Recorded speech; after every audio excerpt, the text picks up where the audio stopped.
Don José Luis Villacañas, rock and roll. Gracias.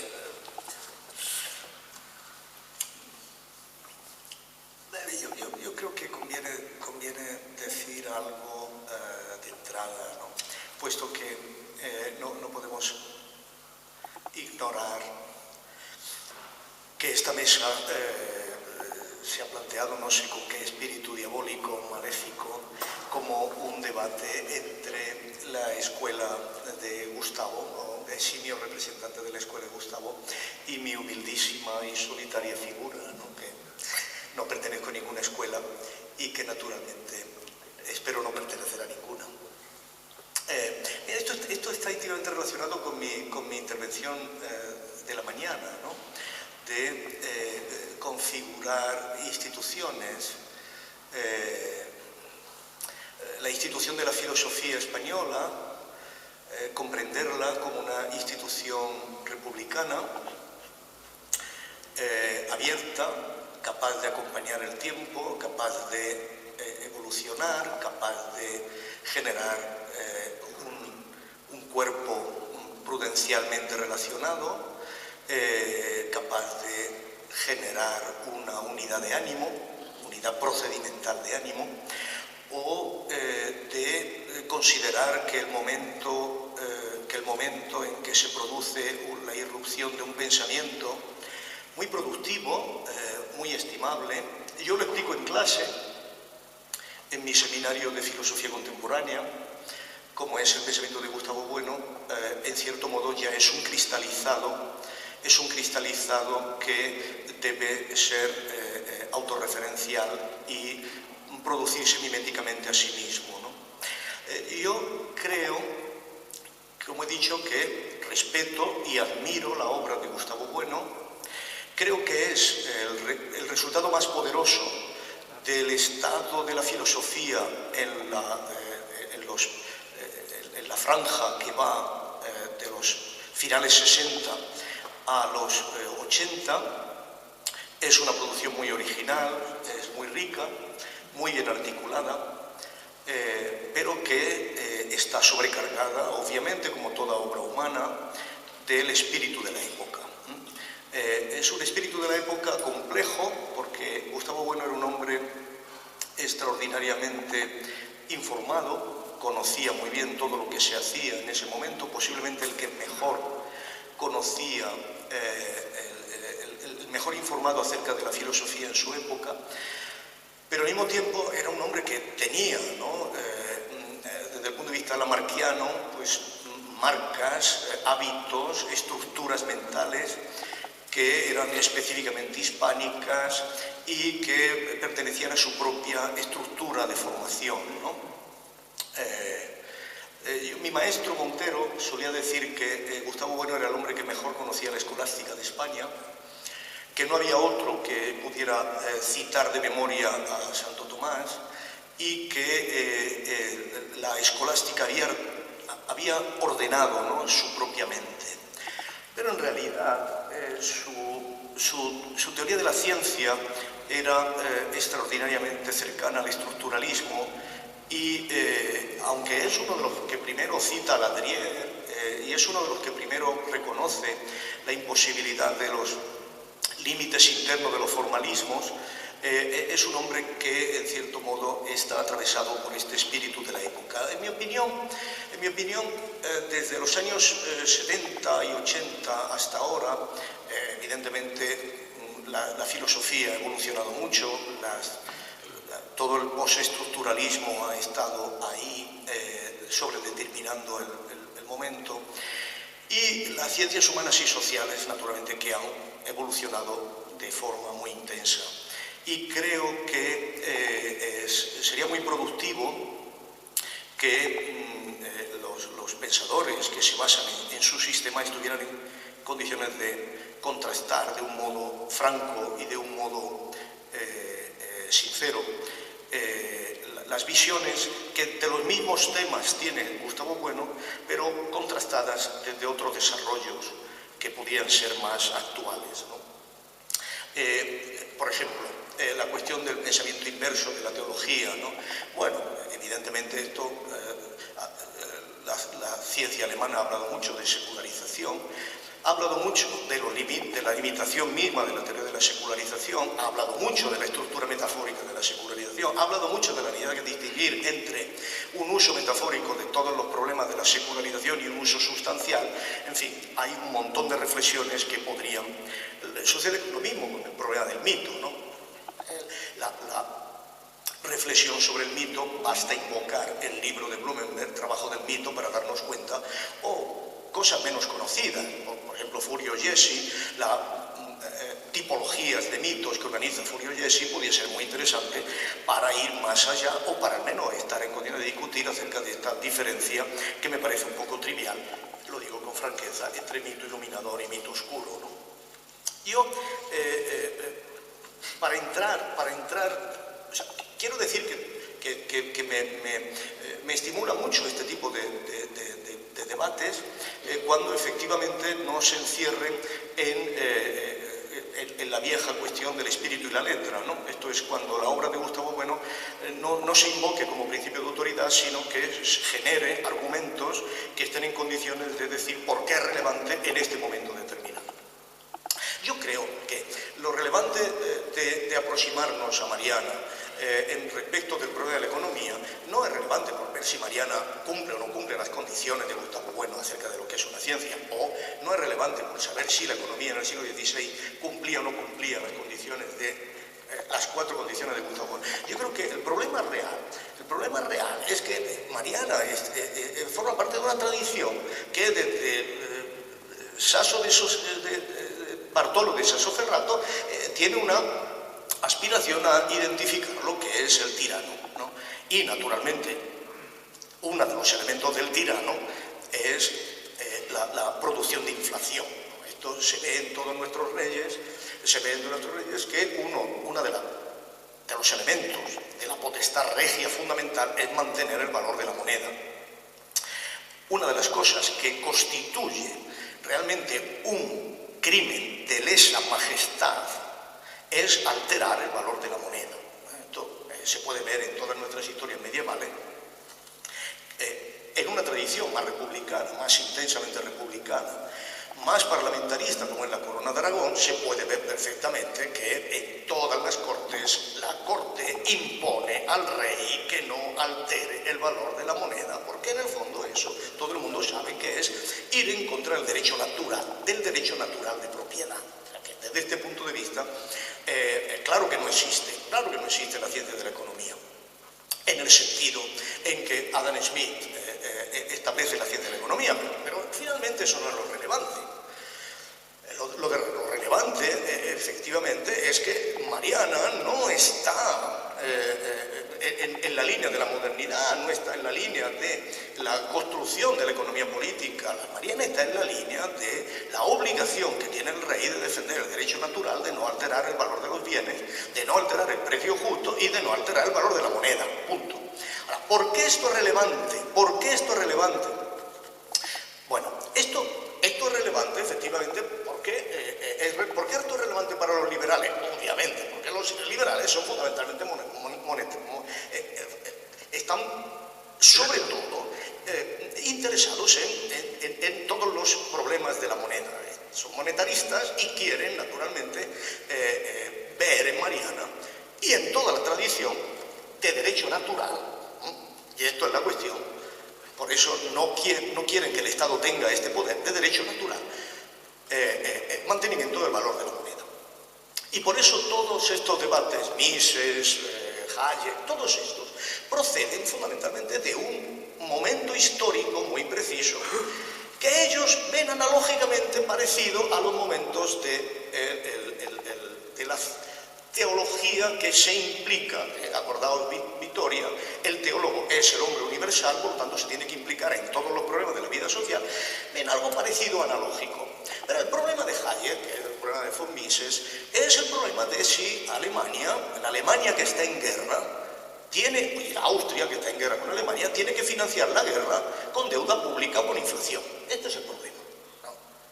Y cuando Mises establece que no puede defender, no puede pagar la deuda por inflación, y por cierto, Weber defiende esta opción, lo hace por una sencilla razón, porque tú sube los impuestos todo lo que quieras, porque al menos incluso puedes subir los impuestos más allá del 50%, que es expropiatorio, pero por lo menos nos dejarás el 50% intacto. Pero si tú lo que haces es subir la inflación, producir papel moneda, nos lo quita todo, porque dejas que no tengamos valor en absoluto, ¿no? Este es el debate en cuestión, que es un debate que naturalmente tiene la consecuencia de inmediatamente producir la necesidad de que el Banco Central, la República Federal Alemana, que el Banco Central no esté sometido al poder político. Ahora, ¿esto qué tiene que ver esto con lo que está haciendo Mariana? Nada. O mucho. Pero en realidad, el problema de Mariana es el problema de la percepción agudísima, como todos los demás teólogos, de la contradicción fundamental entre la razón imperial española y la razón nacional española. Y esto, Gustavo Bueno tiene que verlo bien, porque Castilla se está organizando como una nación de rentistas. Y esto es lo que hacen todas las constituciones de los millones, constituirse como una nación de rentistas. Y para una nación de rentistas, como Alemania, la inflación es el peligro mortal. Y por eso todos los teólogos están hablando de cómo resolver el problema de la inflación, porque el problema de la inflación apela a los censos. Y los censos es la forma específica en la que se ha construido la sociedad urbana castellana, que ya no le presta al rey y al emperador por préstamos extranjeros, por los Fugger, ni nada, sino que le presta por las propias ciudades castellanas. Ahora bien, el emperador, la dimensión imperial no tiene nada que ver con esto, porque la dimensión imperial es monetarista. Esto es, el emperador tiene como una de sus funciones, por derecho natural, igualmente, el mantenimiento del flujo de la moneda. Esto es, si nos damos cuenta, y esto es muy importante, la mirada que tiene Carlos V y toda la lógica imperial española, que es específicamente romana, no republicano-romana, sino imperial. Por eso Mejía tiene que hacer la gran historia de los emperadores romanos que acaban con el emperador Carlos. Es que el emperador es, en cierto modo, el defensor de la ley natural y por lo tanto tiene como una de sus obligaciones el mantenimiento de la circulación monetaria. Barba, cuando hace su tratado sobre los metales, en cierto modo está apoyando la razón imperial, que es, como digo, específicamente romana, en la medida en que el emperador es fundamentalmente aquel que surte, garantiza el flujo monetario al imperio, a las tierras del imperio. Y esto hace que la forma de comprensión del imperio español en América sea específicamente romana, esto es, esclavismo y minas. Y que realmente el imperio español haya proyectado algo sobre América justamente en los centros en que producen minas y producen esclavismo. Y este modelo romano, que es visto en absolutamente todas las fuentes, es lo que permite que la romanitas haya sido heredada por la hispanitas y que efectivamente esto genere un gran ciclo mundial. Pero si nos damos cuenta, ¿dónde hay dos virreinatos? Virreinatos están justamente para administrar las dos grandes minas. Dos grandes minas que además están igualmente en Potosí, en los dos Potosís, y es donde se generan las estructuras imperiales. Esto era algo más que una sospecha de que Carlos V estaba organizado sobre una ideología gibelina. Era algo más que una sospecha. Esto es lo que sabía Roma permanentemente y esto es lo que hace que Roma amenace permanentemente a Carlos con la excomunión. Esto es lo que hace que el anterior canciller imperial, ahora no recuerdo el nombre, pero que es Gatinara, le proponga directamente a Erasmo la edición de Dante de Monarquía. Porque evidentemente en Dante, la Monarquía, que es un manuscrito que todavía no se había impreso, se afirmaba la capacidad religiosa del emperador. Y como Erasmo, que era muy listo, se niega a aceptar este encargo envenenado, indudablemente los juristas imperiales, Urzurrun entre ellos, el más importante, un discípulo de Antonio de Rosselli, un romanista, escribe de Monarchia Mundi justamente para asegurar de forma expresa la superioridad religiosa del emperador sobre el Papa. Y otra serie de teólogos específicamente imperiales generan una doctrina de que el emperador está en condiciones de convocar un concilio.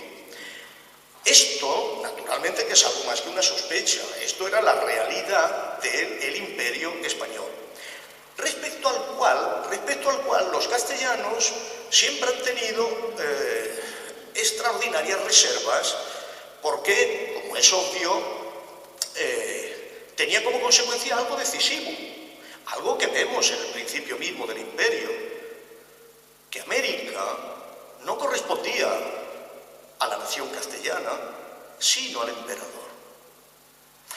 Esto se ve muy bien cuando vamos a una de las plazas de Sicilia, a una de las plazas de Palermo, cuando se erige para recibir al emperador que viene de haber conquistado Túnez y está allí en una clámide romana, perfecto, manifestando que es un emperador romano, y debajo dice emperador de España y emperador de México. Esto es, emperador de México no porque sea rey de España, sino porque es emperador de Europa y emperador de México, porque corresponde en la más estricta tradición romana al emperador como dominus mundi, corresponde el mundo.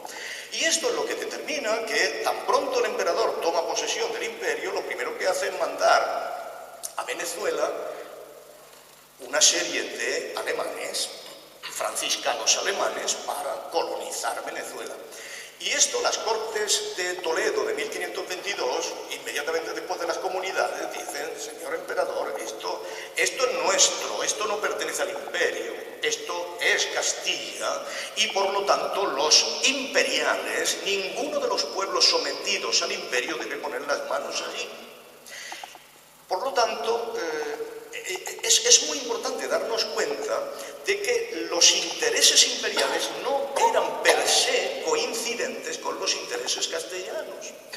Como no eran coincidentes, naturalmente, el mantenimiento de una serie de ejércitos completamente mercenarios, porque en último extremo todo aquello lo que producía era una inflación increíble que atentaba contra todos los intereses de los españoles en tanto que rentistas. Claro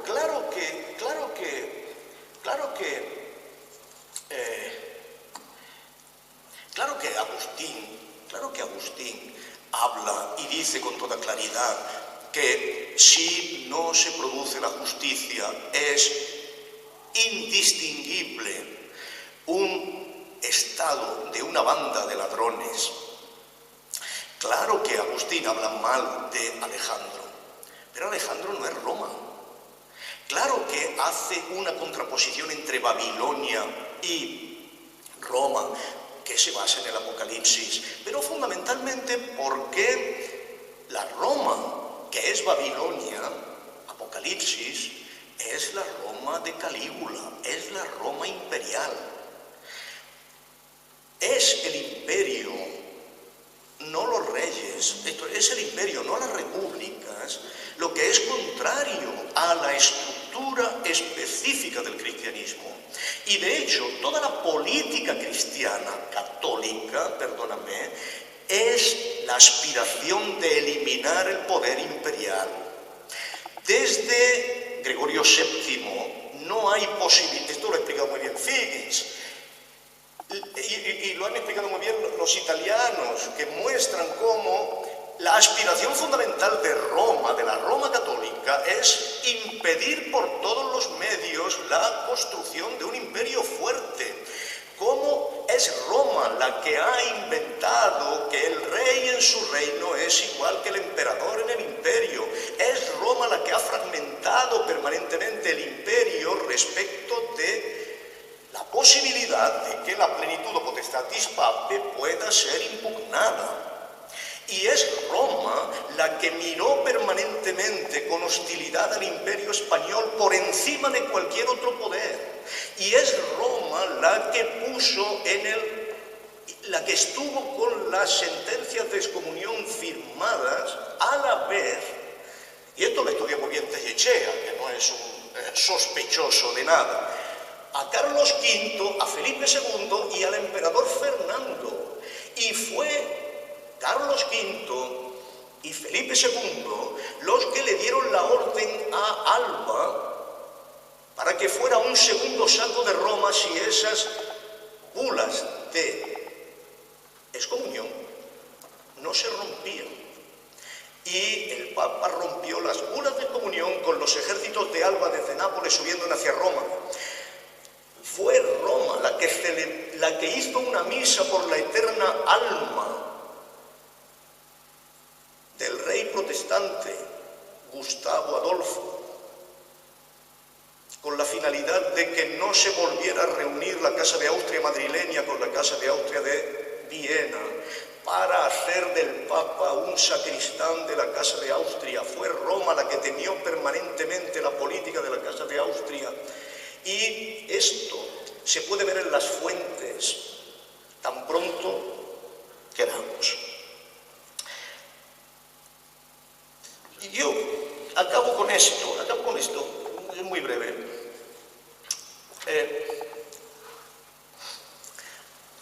El historiador Mariana, claro que hace uso de todas las leyendas patrias, de todos los cronicones que puede, pero cuando en el siglo XVIII Mayans comience la revisión de lo que es la literatura española, cuando Mayans tenga que seleccionar de nuestros escritores del siglo de oro cuáles son los que deben pasar a un canon ilustrado, naturalmente que pondrá por encima de cualquier otro a Fray Luis de León y por encima de cualquier otro a Saavedra Fajardo, cuya prosa latina no tiene parangón, porque es nuestro verdadero clásico, el verdadero clasicismo. Pero de Mariana va a decir que es un discípulo de Maquiavelo, directamente. Y es un discípulo de Maquiavelo porque ha usado todo tipo de leyendas religiosas para construir una religión política que no hace ascos de introducir cualquier tipo de mito para generar una estructura político-religiosa. Esto es algo inconcebible para un verdadero ilustrado. Y por eso Mayans va a organizar todo un programa de depuración de la obra de Mariana, atacando los plomos del Sacromonte, atacando la leyenda de Santiago, etcétera, etcétera.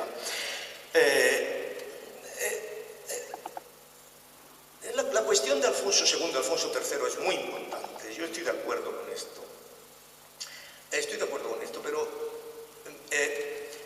Pero no hay forma de estudiar el siglo IX castellano, español, sin la dependencia de los poderes cristianos hispánicos del poder imperial franco.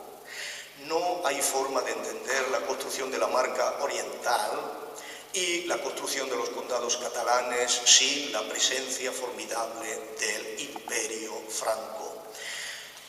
De la misma manera que no hay forma de entender la construcción del reino Astur de Alfonso II sin recordar que Alfonso II tiene que mandar todos los años presentes feudales a Carlomagno y a los reyes y a los emperadores francos. No hay forma de estabilizar el reino Astur si no lo consideramos como una especie de marca occidental. Y solo cuando el imperio carolingio desaparece a finales del siglo IX, a finales del 800, y emerge un rey tan poderoso como Alfonso III, solo entonces Alfonso III recupera la memoria gótica, la memoria goda, para establecer una línea de continuidad entre la realeza Astur y ya Astur, obviamente Astur gallega, de Pravia, que no tiene referente franco. Las interconexiones entre la formación del reino Astur y la monarquía franca son permanentes. Basta saber las relaciones entre Alcuino y Beato. Basta saber cómo ambos están construyendo toda una teoría teológica que se dirige contra el Hipanto. Basta saber cómo ahí se inicia la construcción de la vida mozárabe, de la vida toledana, como superstitio hispánica. Y en este sentido basta recordar que la hostilidad de la cultura franca a la cultura mozárabe va a ser permanente ya desde el siglo IX, el siglo 711 hasta el 800, y que luego no hará sino repetirse históricamente con Cluny, posteriormente con Cister, posteriormente con Borgoña, en fin. Esto es muy interesante tenerlo en cuenta como al final es la cultura franca la que gana la batalla, destruye las formas mozárabes de vida religiosa. Acordaos toda la época de Urraca, acordaos de lo que significa la construcción del Camino de Santiago, la configuración de un Camino de Santiago que es un feudalismo completamente nuevo, que no deja huella de lo que es el mundo mozárabe en las tierras cristianas. Y esto es la primera revolución cultural, la primera desculturización o aculturación específicamente hispana, con el triunfo de la doble potencia de Cluny y de Gregorio VII sobre la península. Pero si nosotros nos vamos a cuál era el centro real de la vida mozárabe, si nos vamos a cuál era el centro real de la liturgia mozárabe, de inspiración bizantina, porque esto es otra de las cosas que tenemos que entender, nos damos cuenta que era la obligación de que en la misa todos los domingos se leyera el Apocalipsis. Esto es una variación específica de la cultura religiosa cristiana. No es un azar que todo, desde Galicia hasta Girona, el libro fundamental hasta el siglo XIII son los comentarios de Jerónimo al Apocalipsis, y esto es lo que hace que la cultura mozárabe sea una inmensa proliferación de beatos, de comentarios al Apocalipsis. Y esta dimensión apocalíptica no es algo discutible, es verdaderamente una de las formas específicas de la vida intelectual, porque tenemos un anfitrión que se llama Julián. Basta ir a la obra de Julián, obispo de Toledo, último de los obispos de Toledo, para entender que sin el dominio del Apocalipsis sobre la mentalidad gótica no se entiende la desolación hispana que va a abrir las puertas al Islam. Es esta percepción de que estamos en el final, de que estamos al punto del último día, lo que genera un pesimismo específico de la monarquía de los godos, que tiene bases materiales muy importantes, como es obvio, pero que identifica con toda claridad que el futuro son los pueblos de Gog y Magog, que todavía no tienen rostro, pero que vienen. Sin esta construcción es muy difícil entender por qué el reino de los visigodos desaparece y España será Hispania como Roma, pero no será Gotia, a diferencia de por qué Francia será el país de los francos y por qué los godos, con ese imaginario, no estar en condiciones de mantener una continuidad histórica, pero bueno, estos ya son cosas. Quizá no.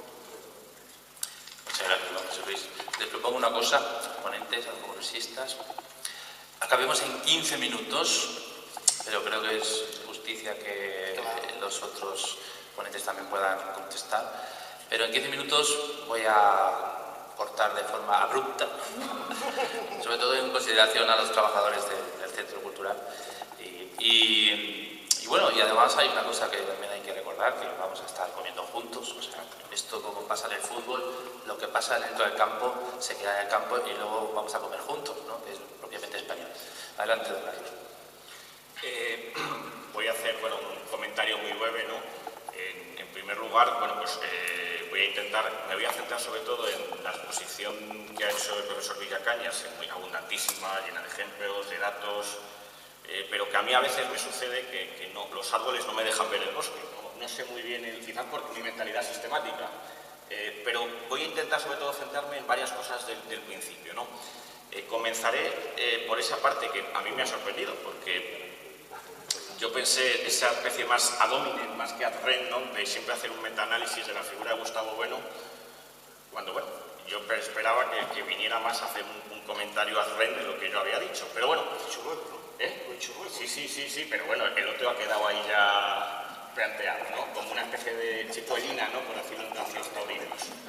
Entonces, teniendo en cuenta esa cuestión, voy a acogerme a una metáfora que él ha usado, la de las marcas lamartianas, porque esas marcas no se heredan, y entonces yo espero no haberlas heredado. Bueno, Lamarck creía que sí. Sí, pero Darwin sabía que no.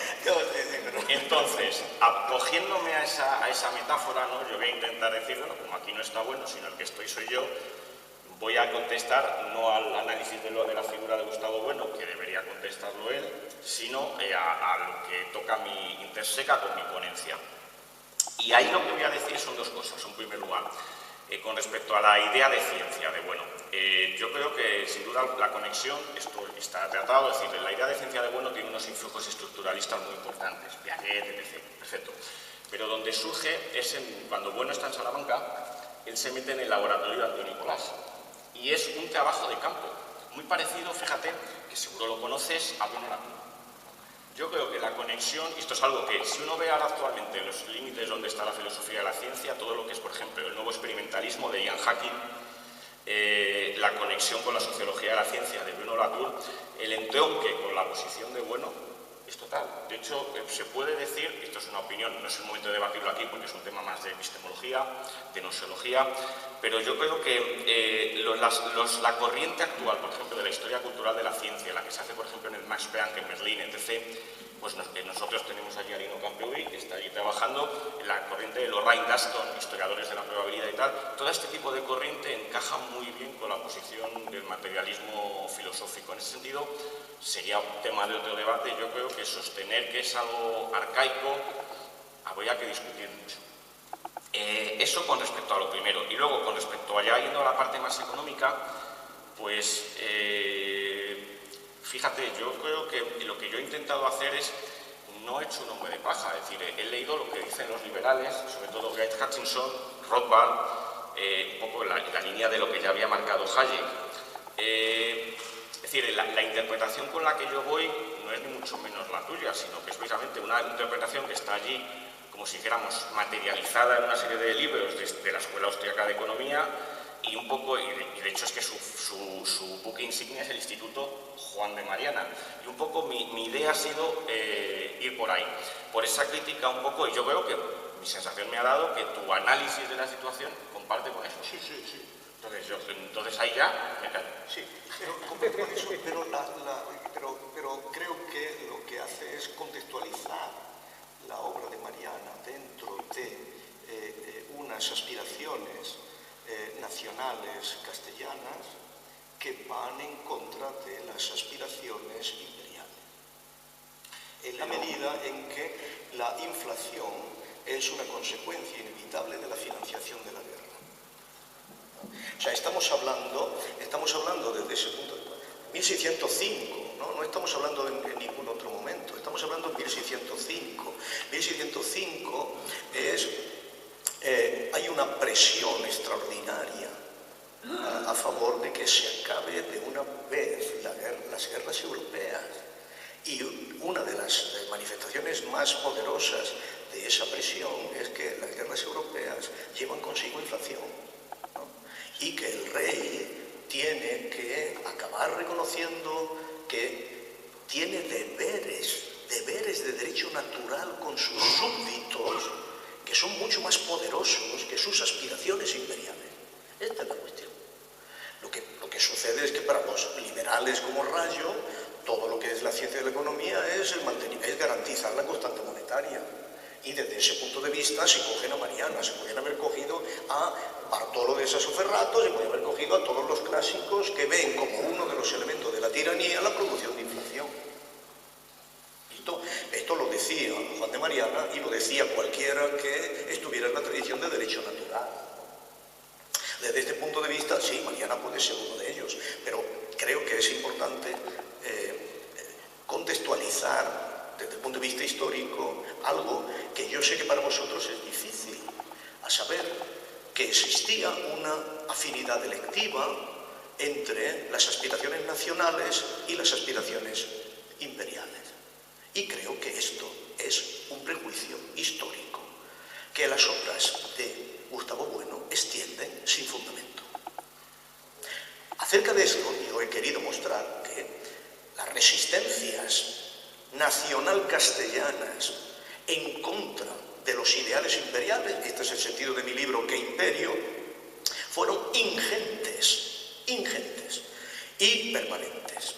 Y fueron ingentes y permanentes hasta el punto de configurar elementos muy extraordinarios de nuestra historia moderna. Por ejemplo, el partido de la princesa de Usinos, por ejemplo, el partido del príncipe Carlos, por ejemplo, el partido que está en contra del mantenimiento de las guerras en los Países Bajos. Esto forma parte de esta hostilidad específicamente española, castellana, nacional castellana, contra los ideales imperiales. O, por ir más claramente al grano, vayamos a Saavedra Fajardo para darnos cuenta cómo en una fecha como 1645-46, cuando está escribiendo Ideas del Príncipe Cristiano en 1000 empresas, Saavedra Fajardo lo dice con claridad: abandonemos América. Abandonemos América. No podemos seguir manteniendo un cuerpo político completamente artificial. No podemos seguir haciéndolo. ¿Por qué? La metáfora es magnífica, porque la sangre de nuestro imperio, las venas por las que corre nuestro imperio, son los barcos. Un momento, Villacañas, pero no había... Y los barcos, dice Saavedra, eso mismo, y los barcos ya son holandeses. Por lo tanto, nuestro imperio está fragmentado y no podemos seguir. O elegimos España o elegimos el imperio. No podemos elegir las dos cosas. Perdón. Bueno, a mí me pasa un poco lo que a Carlos. A mí ya hemos debatido alguna vez, a mí los árboles o las cañas no me dejan ver el bosque porque, no sé, siempre acaba... Hay que meterse en el bosque. Sí, hay que meterse en el bosque. Sí, y a lo mejor y podar el bosque. A ver, ¿no? Y podar el bosque, por supuesto. Claro. A mí... Siempre que uno entra en un bosque se pierde. Sí. Bueno, una pequeña contradicción, porque veo que... Bueno, a ver. España en América es esclavos y minas. Sí. Y entonces la pregunta es la siguiente. ¿Qué pintan todas esas otras instituciones? Sí. ¿Qué pintan? ¿Que eran adornos? ¿Eran adornos? Un momento, un segundo, si yo te voy a dejar... No, es una pregunta en voz alta para intentar hilar con lo anterior. Vamos a ver. O sea que España en América... ¿España o el imperio? Habría que el imperio. El imperio. Y entonces, ¿qué peso tenía Castilla en el imperio? Tenía el mismo que Aragón.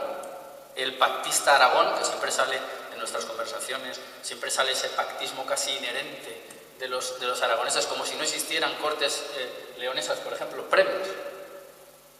Lo cual, y digo esto para invalidar ambos recursos, porque aquí que tanto se habla de república esta mañana, pues no eran, claro, llamar republicanos, pues bueno, es una forma, en fin, que lleva un componente metafórico enorme, y llamar parlamentarismo a esas cortes, pues es hacer un esfuerzo agotador. Entonces, eso es otra de las cuestiones que quería plantearte, porque es una cuestión que llevamos años escuchándola, ¿no? Pero vamos a ver, insisto, o sea que España o el imperio, y ahora me responderá si es una cosa u otra, aunque ha dicho que es el imperio, y habrá que ver qué parte, insisto, vuelvo a repetir, tiene Castilla en ese imperio y qué parte tiene Aragón.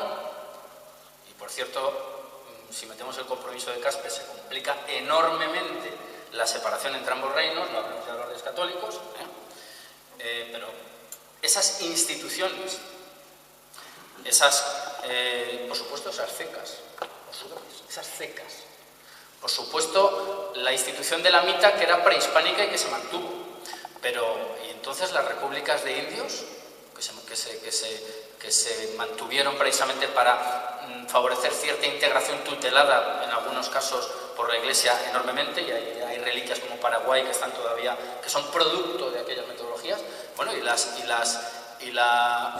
industrias de los arrieros, de los cuales era precisamente representantes muchos de los antiguos nobles prehispánicos, que se mantuvieron con el Inca Garcilaso, que le costó caro pues esa especie de revestimiento incaico para sus propios intereses. Y luego, ya que tanto te gusta la ilustración, por cierto, nosotros tenemos un ilustrado de cabecera, un hombre con faldas, Feijóo, creo que es mucho más ilustrado que otros muchos que lucen como tales.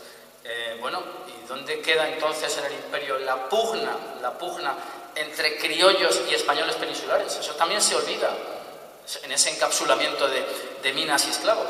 Y luego, por otra parte, la contradicción más flagrante. Yo, que he asistido a tu conferencia inicial, he venido lo más rápido posible desde Madrid para poder escucharte, oigo que elogias el hecho de que Estados Unidos tome el modelo, y tienes razón, romano, y no hay más que ver, yo que soy arquitecto, todas las arquitecturas son reproducciones clásicas, evidentemente. Y bueno, ¿y por qué eso pareces verlo con buenos ojos?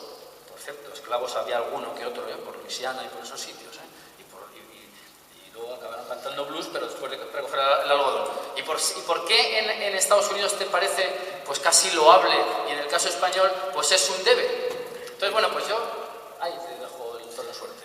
A ver, es que estoy sufriendo porque entienden que hay una pregunta que quiero dar paso a una pregunta que hay, y si queremos, si le parece, para que también los congresistas puedan hablar, y solamente pediros que después las contestaciones sean muy breves, insisto, porque tenemos que cerrar el tema. Una cosa que quiero aclarar, para tranquilidad del organizador, que esto no es un pugilato, pero no, son cosas que con toda elegancia y respeto se ponen sobre la mesa. Como en el tiempo, yo podría poner un montón más relacionadas con los héroes y con esas negaciones y con esas fabulaciones o no fabulaciones y su utilidad y operatividad, pero bueno, es que no hay tiempo, vamos. No sé si está fuera de lugar. Yo casi lo llamaría una réplica por alusiones, más que otra cosa, pero estoy mirando el tiempo para no irme. El tema es que en la primera de las intervenciones se ha hablado mucho de la controversia de Auxilis, y yo quisiera tirar un poco de ese hilo que me parecía que era gran parte de la primera intervención. Entonces, en primer lugar, yo defiendo, yo soy alumno de los dominicos ahora mismo, entonces soy de la idea de San Alberto Magno, ¿no?, que tenía este lema de indulcedine societatis quaerere veritatem, ¿no? Entonces, soy defensor de la idea de pensar dentro de una tradición. Por lo tanto, aquí me parece simpático, ¿no?, el que una escuela de pensamiento, como en el concreto la de Gustavo Bueno, pues esté presentada como tal escuela. Esto, para mí, que soy tomista y me marco en otra tradición, pues me parece un valor, ¿no? Ahora, el asunto en concreto de la valoración del padre Mariana y lo que tiene que ver con la libertad que ha aparecido ahí, el tema de la economía, el tema de los liberales, pues me ha parecido interesante la presentación desde el punto de vista de la controversia Auxilis. Entonces ahí quisiera hacer una matización simplemente. El problema de la controversia Auxilis, que creo que se hablará más el viernes, que se va a hablar un poquito del contexto teológico, más que un problema de la ciencia o del conocimiento, que así lo enfocó Molina, que tuvo una victoria un poco pírrica, en el sentido de que, bueno, ganó porque dijeron dejémoslo ahí, pero en realidad el tiempo pues, le ha ido quitando bastante, porque no tenía razón en el fondo. No era un tema de ciencia, él lo llevaba al campo de la ciencia porque le interesaba, pero como bien decía el padre Mariana, en el momento que Dios es eterno, el problema de la ciencia no es tal, el problema es el problema de la causalidad. El tomismo lo que plantea es que Dios conoce aquello que crea, que causa, Y entonces la división de las dos ciencias, ciencia de visión y la ciencia de simple inteligencia, es la ciencia de simple inteligencia son las cosas que Dios no causa, porque no se van a dar, son los posibles. La ciencia de visión es las cosas que Dios causa. Entonces solamente hay esas dos, porque Dios lo causa todo porque es causa primera. Y es donde hace trampa Molina, metiendo una tercera ciencia de cosas que, claro, no serían de tal manera causadas por Dios. Y entonces la crítica de los dominicos es, entonces hacen ustedes al hombre causa primera, porque la acción libre del hombre no la causa Dios. Entonces está el problema de la libertad. Si se entiende la libertad de esta manera, evidentemente en el sistema tomista, Mariana como los primeros jesuitas es tomista, en esa época en España sobre todo se piensa en clave tomista, la Escuela de Salamanca un tomismo abierto, pero clave tomista, hay una ruptura clara, y esa ruptura que viene por la injerencia del nominalismo es la que va a llegar a un poco, quiero verlo yo de mis fantasías, ¿no? Porque tengo esta manera un poco quizá anacrónica de pensar a los problemas que tienen los liberales para conjugar estas dos cosas, podríamos decirlo así, el mantener la ley natural en el bolsillo, pero no mantenerla en la bragueta, ¿no? Que sería el gran problema del liberalismo como se entiende en este contexto. Entonces, ¿cuál es la idea de la libertad? Para Mariana como tomista, la idea de la libertad humana es que el hombre, en cuanto a ser racional, no causa necesariamente los efectos que vendrían de su naturaleza. Santo Tomás plantea que las causas necesarias son cuando un ente cualquiera, por ejemplo el fuego, causa necesariamente aquello que es su naturaleza. El fuego quema porque es su naturaleza. El hombre, como es racional, puede elegir de las múltiples formas que albergan su inteligencia, causar unas u otras. Y ahí entra el tema de la libertad, que está relacionado con el tema también de la voluntad, es un tema bastante complejo. Entonces, el problema es que hay una esencia de base que justifica esto, que es la naturaleza humana. Si se pierde de vista la naturaleza humana, entonces se cae en el otro problema, que de ahí penden, digamos, las problemáticas de las filosofías poco actuales.